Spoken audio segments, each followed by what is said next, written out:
పఠాన్ బాబాయ్ మాకొక ప్రశ్న ఉంది. ఆహా, చెప్పు, ఏంటి విషయం? బాబాయ్, మన పక్షులు నీటిలో ఈత కొట్టలేమా? ఎందుకు కాదు బాబు, ప్రయత్నిస్తే అన్నీ జరుగుతాయి. శ్రమకు దొరికే ఫలితము. రిమ్జిమ్ పక్షి బాతుతో పాటు ఆడుకుంటూ ఉంది. అప్పుడు బాతు తనని వెక్కరించడం మొదలుపెట్టింది. రిమ్జిమ్, నువ్వు ఆకాశంలో ఎగరగలవు, భూమి మీద నడవగలవు, కాని నీటిలో ఈత కొట్టలేవు. ఎందుకు కాదు, నేనేమైనా చేయగలుగుతా. కష్టపడి నమ్మకంతో చేస్తే ఏమైనా చేయొచ్చు. అవునా, నీ కష్టం మీద నీకంత నమ్మకం ఉంటే పద, నీటిలో ఈత కొట్టి చూపి. నువ్వు చూస్తూ ఉండు, నేనేదో ఒక రోజు నీటిలో ఈత కొట్టి చూపిస్తా. రిమ్జిమ్ అక్కడ్నుంచి వెళ్ళిపోతుంది.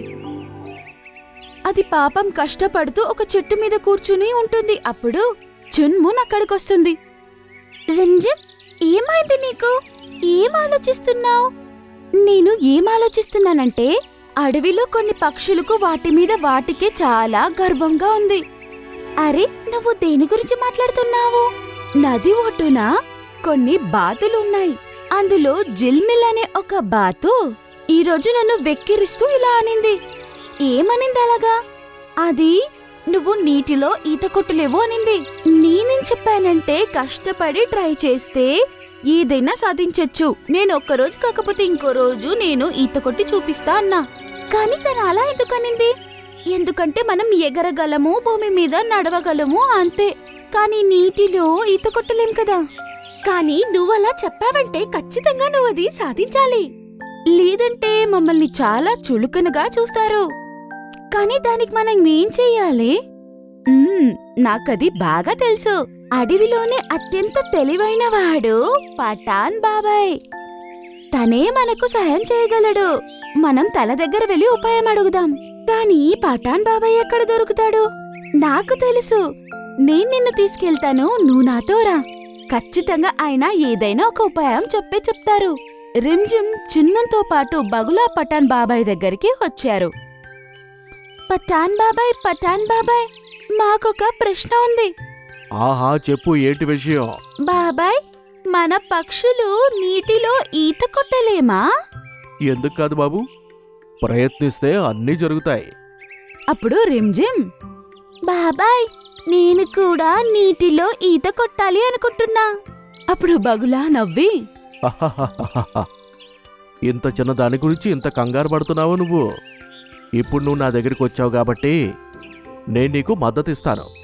రిమ్జిమ్ మరియు చున్మున్ చాలా సంతోషిస్తాయి మరియు ఇలా అంటాయి, బాబాయ్, నిజంగా మనం కూడా ఈత కట్టగలమా? ఆ పిల్లలు, మీరు కూడా ఉండొచ్చు. కానీ దానికోసం మీరు కొంచెం ప్రయత్నించాలి. మీరు దానికి సిద్ధంగా ఉన్నారా? అవును బాబాయ్, మేము అన్ని సవాళ్లను ఎదుర్కోవడానికి తయారుగా ఉన్నాం. పఠాన్ కాకా రిమ్జిమ్ని తన కాళ్లతో ఎత్తుకుని నీటిలో మునిగించాడు మరియు కాసేపయ్యాక బయటికి తీశాడు. అరే బాబాయ్, నువ్వేం చేస్తున్నావు? నేను ఊపిరి పీల్చుకోలేకపోయాను. నేను ఎలాగో అలాగా ఊపిరిని ఆపాను. అదే నాకు తెలుసు. మీరు నేర్చుకోవాలి నీటిలో ఊపిరి ఎలా ఆడుతుందని. రేపు రండి నా దగ్గరికి. ఈరోజు రాత్రి నుండి అభ్యాసం మొదలు పెట్టండి ఇంటి నుండి. సరే బాబాయ్, మీరు చెప్పినట్టే చేస్తాం. మరియు పక్షులు అక్కడి నుంచి ఎగిరి వెళ్ళిపోయాయి. మరుసటి రోజు రిమ్జిమ్ బాబాయ్ దగ్గరికి వచ్చింది. బాబాయ్, నేను వచ్చేసాను. ఇప్పుడు ఇంకా నేర్పించండి. విను రిమ్జిమ్, నువ్వు ఒక పని చేయాల్సి ఉంటుంది. ఏం పని చేయాలి బాబాయ్, చెప్పండి. నది దగ్గర ఒక మామిడి చెట్టు ఉంది కదా. ఆ చెట్టు కొమ్మ ఒక భాగం నదిపైనుంది. దాని మీద ఒక మామిడి పండు ఉంది. ఆ మామిడి పండును జాగ్రత్తగా కోసి నా దగ్గరికి తీసుకురా. ఇది చాలా ఈజీ పని, నేను చేస్తాను చూడండి. అలా అంటూ అది నది వైపు ఎగురుకుంటూ వెళ్ళింది. నది దగ్గరికి వెళ్ళి, అరే, ఏ చెట్టు? ఇదేమో. కాదు, ఇదా? ఒకవేళ అదైండొచ్చా? లేదు, ఇది. అక్కడికి వెళ్తా. నేనిప్పుడు కరెక్ట్ అయిన చెట్టు దగ్గరకు వచ్చేసాను. ఇప్పుడు దాన్ని నా కాళ్లతో ఎత్తుకుని వెళ్ళాలి. రిమ్జిమ్ మామిడి పండును తన కాళ్లతో పట్టుకుంటుందో లేదో తన కాళ్ళు దానికి అంటుకుంటాయి. మరియు మామిడి పండు యొక్క వెయిట్ ఎక్కువ అయినందువల్ల అది నీటిలో మునిగిపోతుంది. దాంతో పాటు రిమ్జిమ్ కూడా మునిగిపోతుంది మరియు నీటి లోపలికి వెళ్ళిపోతుంది. అది నీటిలోకి వెళ్లి ఊపిరి ఆపుకొని చాలా వేగంగా రెక్కలను కొట్టుకుంది. అందుకు అది మెల్లగా పైకి వచ్చింది. అది పైకి రాగానే బాబాయ్ తను రిమ్జిమ్ని కాళ్లతో ఎత్తుకుని వెళ్తుంది మరియు తన కాళ్ల నుంచి మామిడి పండుని తీసేస్తుంది. బాబాయ్, నేను మామిడి పండేమో తెచ్చాను, కానీ దీని మీద బంక ఎవరంటించారో తెలీదు. నేను దాంట్లో చిక్కుకున్నా. రిమ్జిమ్, అది నేను చేయలేదు. నువ్వు ఎప్పుడైతే నీళ్ళలో పడ్డావో నువ్వు చాలా వేగంగా కొట్టుకున్నావు. పైకి ఎగరడానికి వేగంగా రెక్కల్ని కదిలించాలి, ఎగరడానికన్నా వేగంగా. నువ్వు చేసావా? నువ్వు ఎంత ప్రయత్నించో పైకి ఎగరడానికి. అరే హా బాబాయ్, నేను దాని గురించి ఆలోచించనే లేదు. నేను నీటిలో ఈత కొట్టడం ప్రారంభించాను. దానికి అర్థం నాకు ఈత కొట్టడం వచ్చేసింది. ఆ బాబు, ఇప్పుడు నువ్వు పూర్తిగా తయారయ్యావు. నేను ఇంకోసారి చేసి చూడనా? ఆహా, ఎందుకు కాదు. మరియు నిమ్జిమ్ నీటిలో దిగుతుంది. కొన్నిసార్లు ఉల్టాగా, కొన్నిసార్లు నార్మల్ గా ఈత కొడుతూ ఉంటుంది.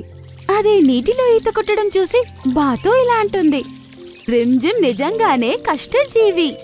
అది ఏదైనా చెయ్యాలంటే ఖచ్చితంగా సాధిస్తుంది.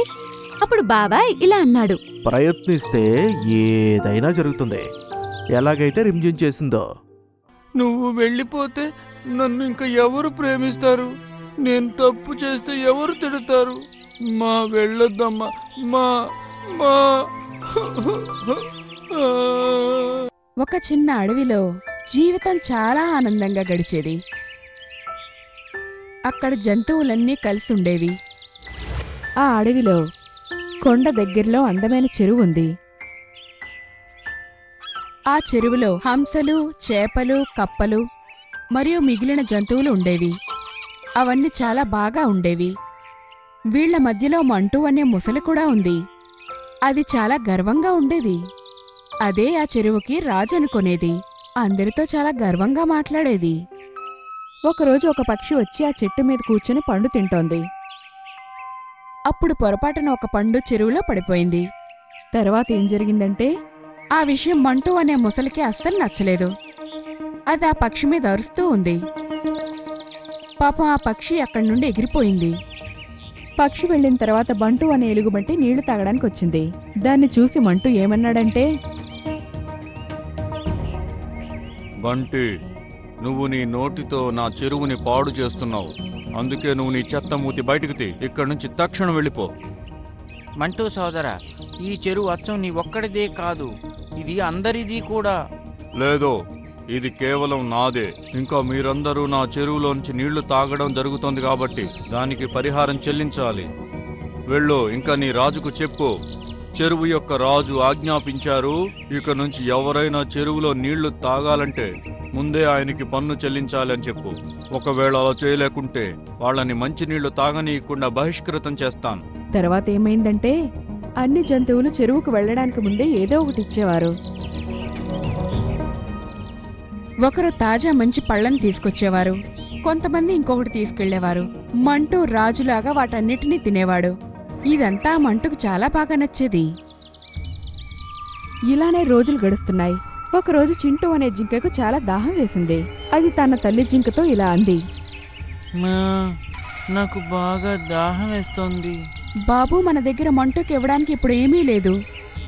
కానీ చింటూ దాహానికి ఉండలేకపోతున్నాడు. తల్లి జింక అన్నది, బాబూ, కొంత సమయం ఆగు. చీకటి పడిన తర్వాత మనం చెరువు దగ్గరికి వెళదాం. అప్పుడు నువ్వు నీళ్లు తాగొచ్చు. చీకటి పడ్డాక ఇద్దరు చెరువు దగ్గరికి వెళ్లారు.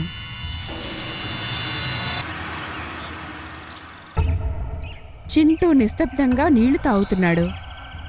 అప్పుడు ఆ నీళ్ల అలికిడి వల్ల మంటూకి నిద్రలోంచి మెలకు వచ్చింది. చింటూను చూసిన మంటూ మసలికి చాలా కోపం వచ్చింది.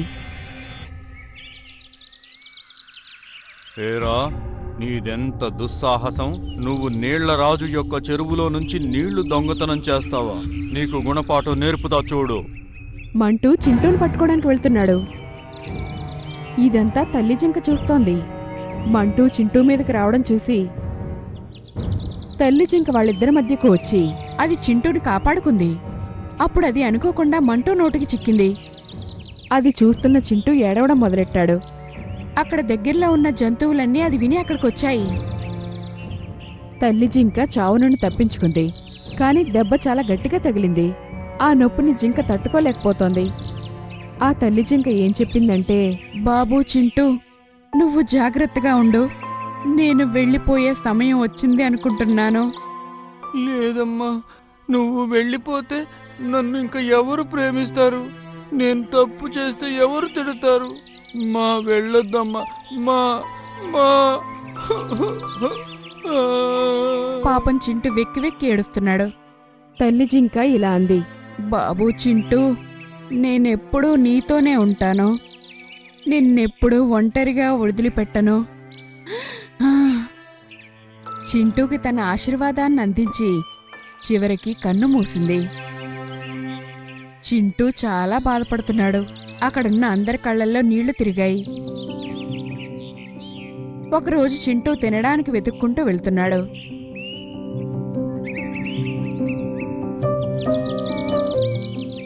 అప్పుడతను ఒక దూడపిల్ల చెట్టు కింద ఇరుక్కుపోవడాన్ని చూశాడు.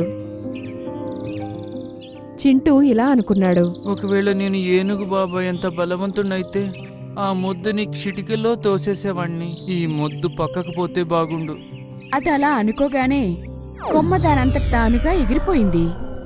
అది చూసిన చింటూ చాలా ఆశ్చర్యపడ్డాడు. అప్పుడు తనకి తన అమ్మ మాటలు బాగా గుర్తొచ్చాయి. అప్పుడు తనకు అర్థమైంది ఇదంతా తల్లి జింక ఇచ్చిన ఆశీర్వాదం వల్ల జరిగిందని. తర్వాత ఏం జరిగిందంటే, చింటూ అడవిలో ఉన్న జంతువులందరికీ సహాయం చేయడం మొదలెట్టాడు. ఒకరోజు భారీ భూకంపం వచ్చింది. అప్పుడు కొండమునిది నుంచి రాళ్లన్నీ కిందకి పడ్డాయి. అన్నీ కిందకి జారుతున్నాయి. పెద్ద పెద్ద చెట్లు కూడా విరిగిపోతున్నాయి.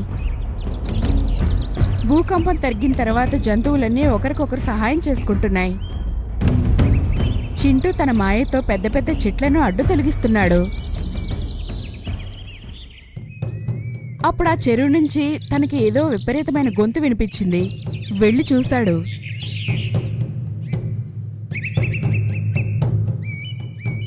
మంటూ ఒక పెద్ద రాయి కింద పడి నలిగిపోతోంది. సహాయం చేయండి, నాకెవరైనా సహాయం చేయండి. కానీ ఎవరూ తనకు సహాయం చేయడానికి వెళ్ళట్లేదు. నీలాంటి దుష్టులకు ఇలాగే జరుగుతుంది. భగవంతుడు నీకు మంచి శిక్ష వేశాడు. నిన్ను నువ్వు చాలా బలవంతుడు అనుకుంటావు కదా. ఇప్పుడు చేతనైతే తప్పించుకో చూద్దాం. ఈ విధంగా అక్కడ జంతువులన్నీ మంటూ చేసిన తప్పును చెప్తున్నాయి. సహాయానికి మాత్రం ఎవరూ వెళ్ళట్లేదు. కాని చింటూ వచ్చాడు. తన మాయతో ఆ రాయిని ఎత్తి పడేశాడు. అది చూసి మంటూకి తను చేసిన తప్పేంటో తెలిసొచ్చింది.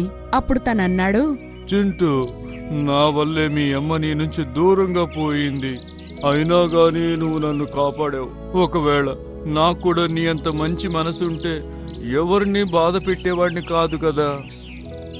మంటూ అక్కడున్న జంతువులన్నింటినీ క్షమాపణ కోరుకుంది.